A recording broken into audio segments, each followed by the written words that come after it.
And I used Fusion's Colour Chocolate, which is just a dark chocolate colour brown. And you know, sometimes I'll just wet a cloth and dip it in, and that's how I create my stain effect.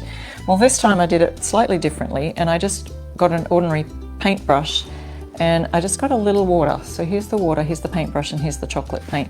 And all I did was I dipped my brush in, so I've just got a little paint on the brush, not very much. Then I've dipped it in the water, and I'm not rinsing it in the water, I'm just dipping the brush in the water. And so I'm going to show you this edge here, and we'll move it down. So then it all becomes quite watery as you paint that on, so you can move it around a lot more easily. So we'll do that edge, we'll do over this edge.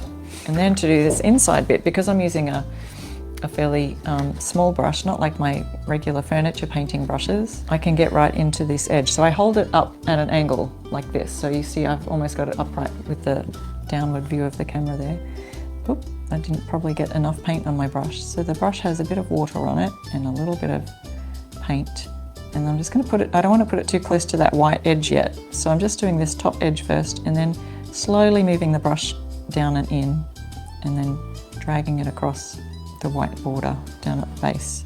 And you get a good hang of it. The more you practice, the better you get at doing these painted lines. And there you have it. So that's still drying on this edge, but these edges are quite dry, and you can still see that it's a stain instead of a paint. So if I was just to use the plain chocolate, it would be a solid brown chocolate on there.